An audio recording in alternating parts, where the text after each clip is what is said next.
there are some customs that are very enjoyable.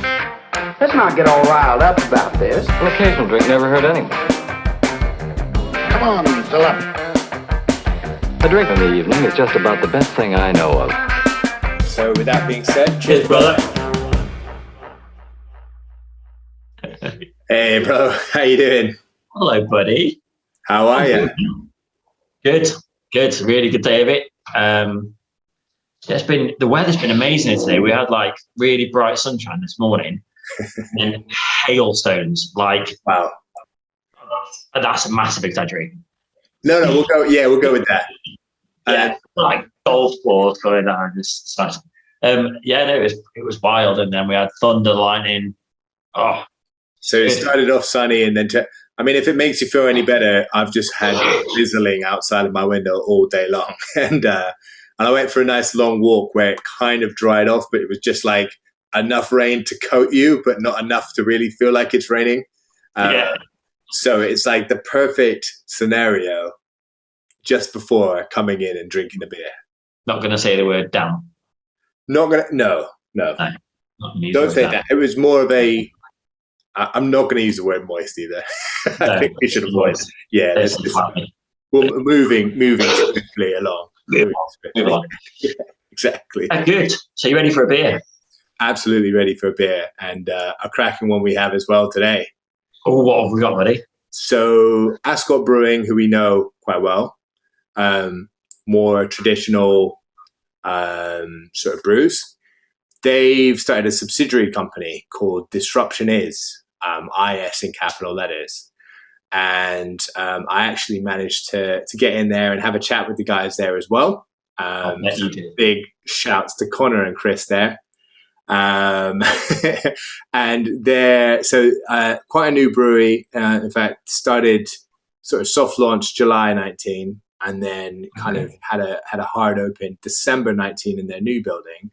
Obviously, with pandemic, forced to close the tap room. So pretty brave opening one up in the current climate. But went in there, got a massive operation, and their thought process is more of a hop forward kind of tapping into the younger generation, like getting away from the more traditional stuff, pushing the boundaries a little bit.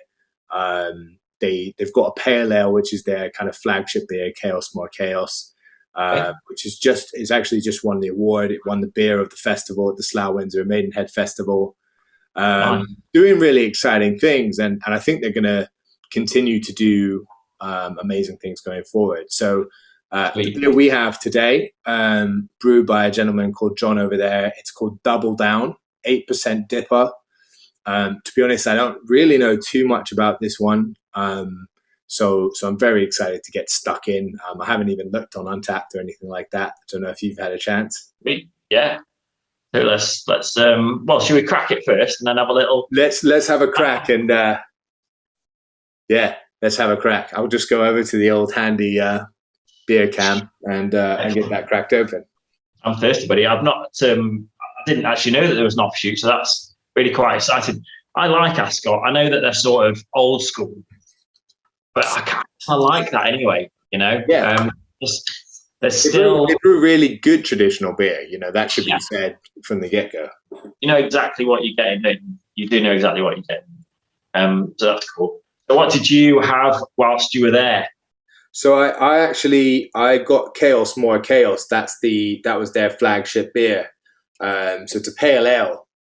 And that was, I mean, for a pale ale, it was incredible. And I got to say, it was really, really nice having a beer that's not kind of just a standard kind of new school IPA, if that makes sense. It was a pale ale, and it was very much pale ale, but with so much depth of flavor. Yeah. Ooh. I'm surprised it's done well in the competition. I mean, there's a lot of beers out there like that at the moment, so to stand out, it's got to be a good thing, hasn't it? Yeah, absolutely. This smells amazing. Straight away, I'm getting citrus, hints of pine, definite like right in the nose, mapley, like real pine needle. A little bit of stone fruits in there as well.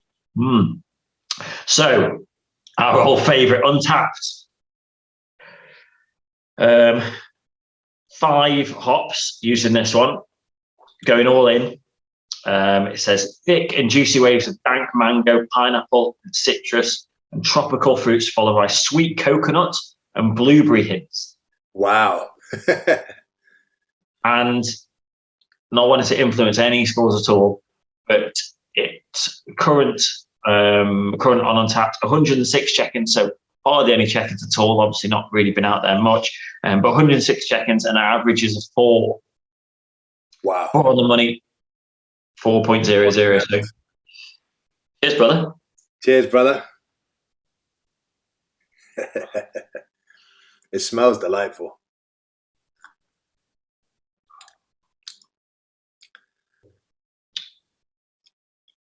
So I'm getting There's a very interesting flavour in the middle there.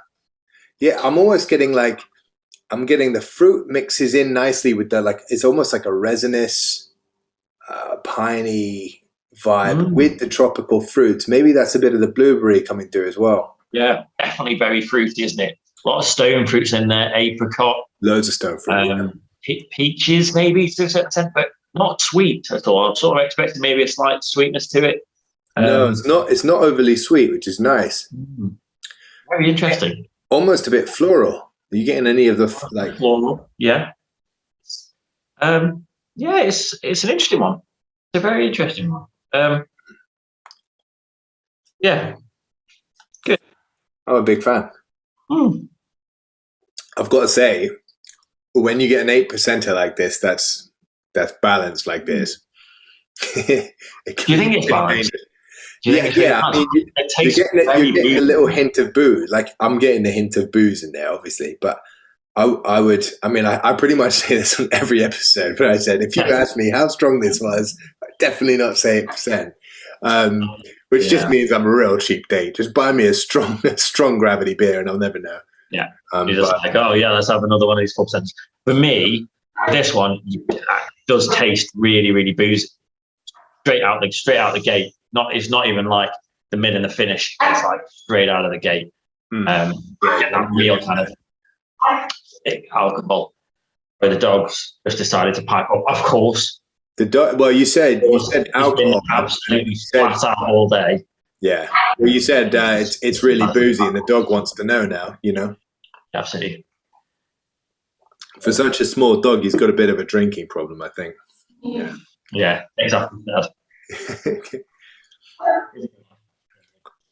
I want to do something.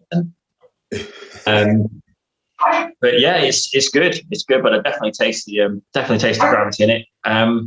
It's almost like that. I've said that blurb though, and I can almost taste blueberries now. Yeah, because I said the word blueberries.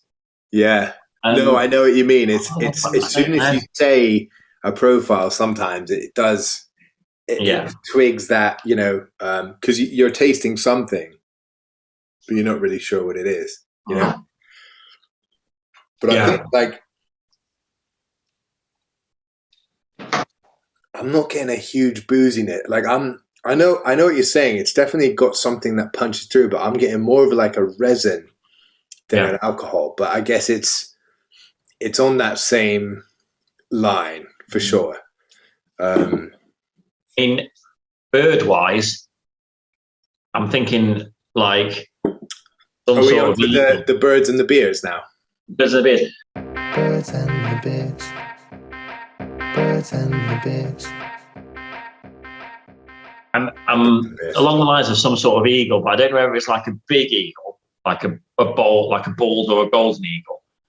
But definitely something with presence, something with attitude, something that's got claws to it, something that really means business, but something that lives in a pine tree, like a peregrine falcon, or a sparrowhawk, like a peregrine or a sparrowhawk. Yeah, something that you wouldn't leave your pet sparrow with. Well, you can leave me with it any day. Have you been on it today? Straight out the drizzle and just great on it. I'm just like, hey, listen, lock up your sparrows. Give me some double down. We're ready to rock. Yeah, lock up your sparrows. No, so, I mean, I like, they've obviously packed it for the flavor, and 5 hops.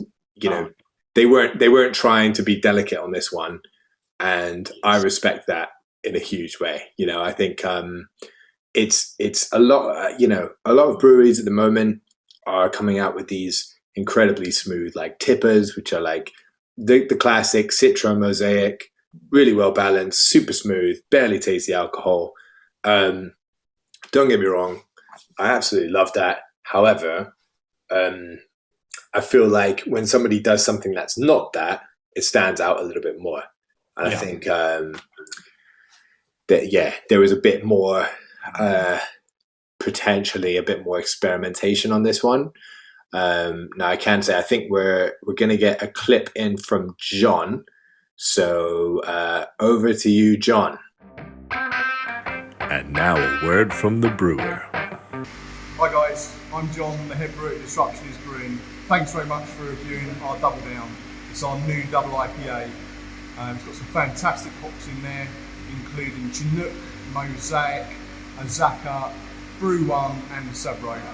But for all those Sabro haters out there, don't worry, we've toned it down on the Sabro, so really well balanced, delicious beer.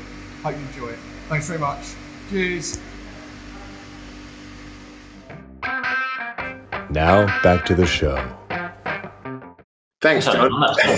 Cool. Cool. That clears it up. That clears it all up. Clears it right up.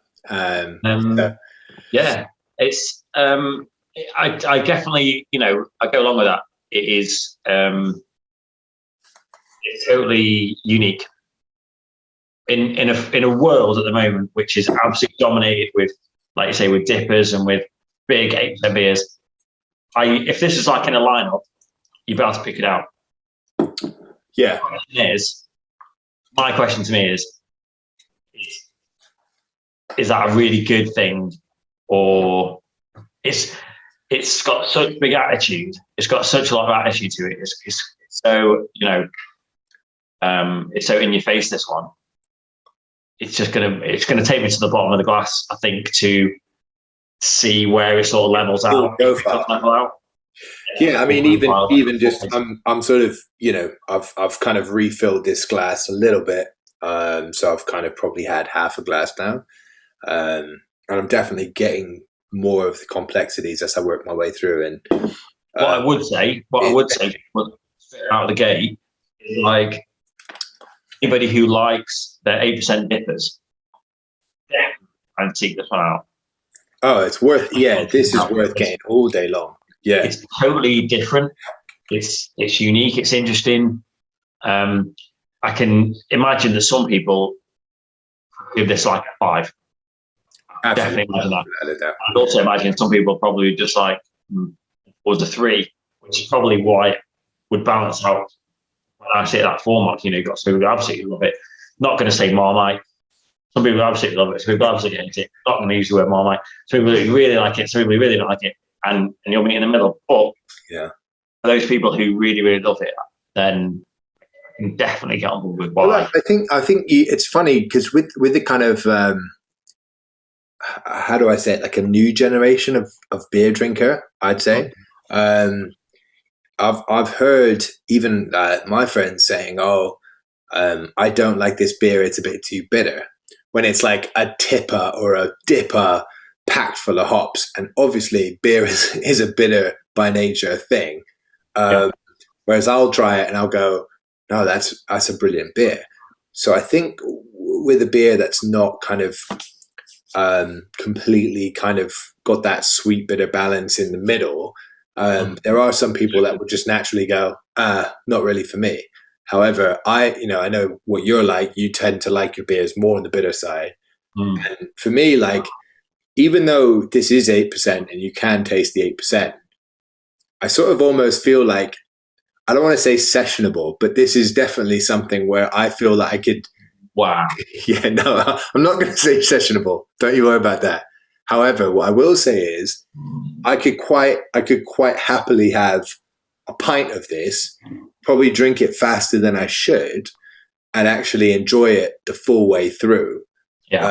Without kind of being like, wow, my taste buds have been smashed, because it's like, it has got quite a quick finish. It's quite, as soon as it starts, punches you, you're there. You've got all the pine and the tropics and the now blueberries, we know, and it just kind of fades out, and then you're sort of like, it's kind of gone, but not in a thin way. Obviously, it's a big, packed full of flavor beer, but it's just a quite quick finish for me. I'm not gonna lie, bro. It sounds like you're sort of touting after a date night here. You're like, just take me out. I'm really cheap and easy. Just get me one pint of this, maybe another one.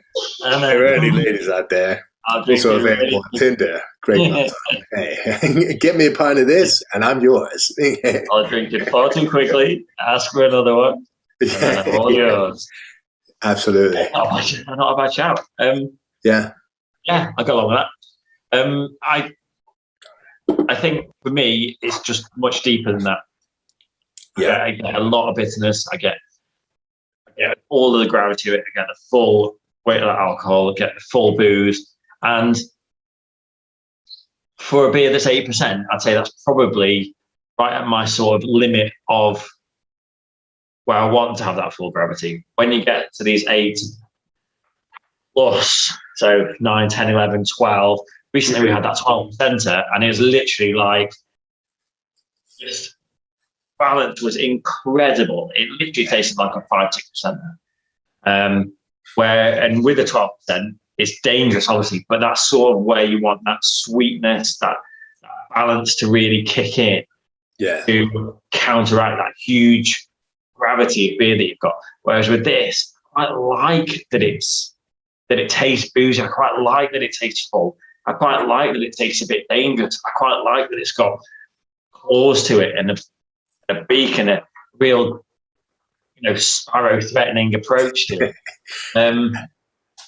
And it's just that really interesting flavour in the middle that so dominating, which I can't put my finger on. I don't know whether it is. No, do you know what? Or an apricot. It's almost like, and it sounds really weird, but it's almost like the actual stone of an apricot.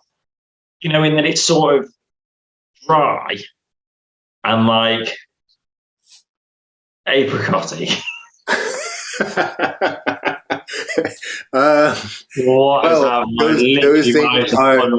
Those things are both common inside the inside of an apricot. However, it's like I know what you're saying. It's got, because it's more like an apricot soul rather than the actual fruit. Yeah, like a hint of apricot. It's basically because it's got this big like tropical kind of mango pineapple thing going on, and then it goes into the stone fruit thing and a bit of the resinous, and then into the blueberry. So I think it's got that kind of journey. But we've spoken on other episodes about, is it really a problem to taste the gravity? And I think with this beer, it's definitely not. It's definitely okay that it's boozy, and it's okay that it's bold. And I think it is. I think it's doing that on purpose. Like, I don't think it's trying to be a smooth, dainty DIPA. This is changing now. This is what I was sort of expecting. I was hoping was going to happen. Yeah, as it starts to warm and starts to, as it's just maturing in the glass, warming up that little bit. That kind of middle section that was quite hot, just mellowing out now. He's just taking his claws back a little bit. He's just calming down a little bit. Yeah. It's gone from a sparrowhawk to kind of like if a sparrowhawk had like kitten paws. Yeah, a sparrowhawk with gloves on. Yeah. It's great. I mean, it is. There's no denying it. It's a great beer. Yeah. I guess I'm sort of not trying to pick fault with it, but just trying to see it as, maybe I'm. We're here to review. Out there like it. You don't want to give everything a 5. but because there's a lot of beers out there that are 8% different, and we have beers that's all the time coming through. So you are looking for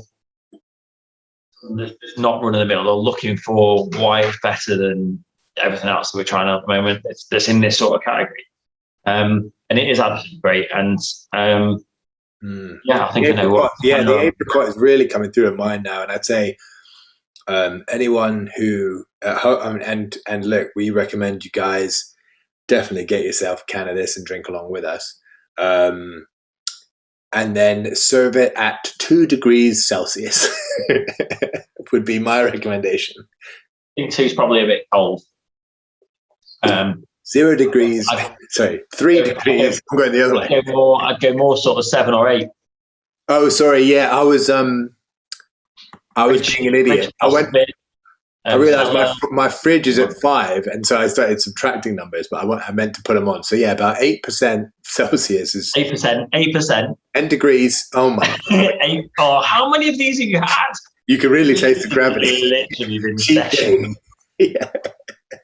Triple down, triple down, quadruple down, double down. No, it's a banger. It's an absolute banger. So, would you like to go first tonight? On the rating, yeah. I mean, I think, do you know what?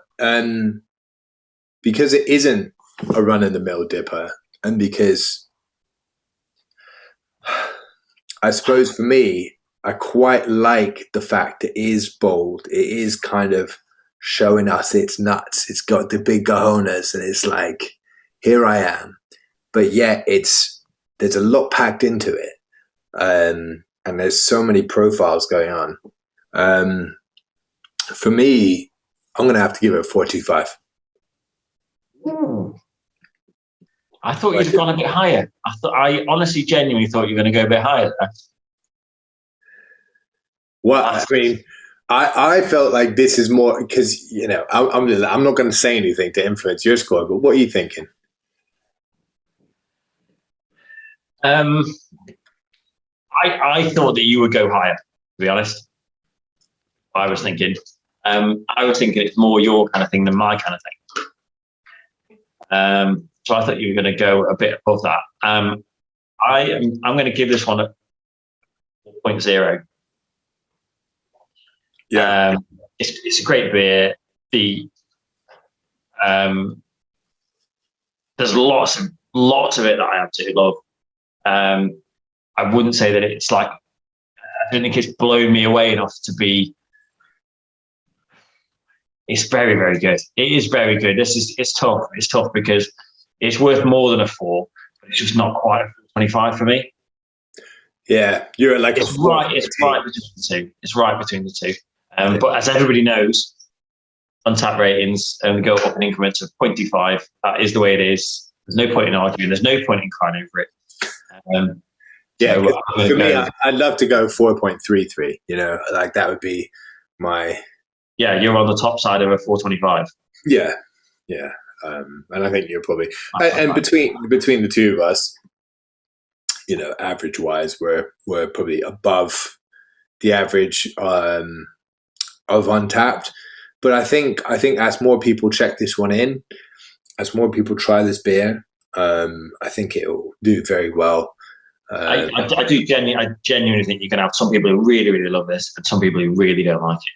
Yeah. I guess I've sort of contradicted that by falling right in the middle, but I genuinely believe in us who love it. Interesting. I'm getting that dryness that, you know, you're talking about the pit of an apricot. It's probably because you just planted the seed now. See what you've done there. The seed. Yeah. Oh, I know. I'm a poet, and you know, it's unbelievable. Thanks. And on that note, cheers, brother. Cheers, brother. There are some customs that are very enjoyable. Let's not get all riled up about this. An occasional drink never hurt anyone. Come on, fill up. A drink in the evening is just about the best thing I know of. So with that being said, Cheers, brother.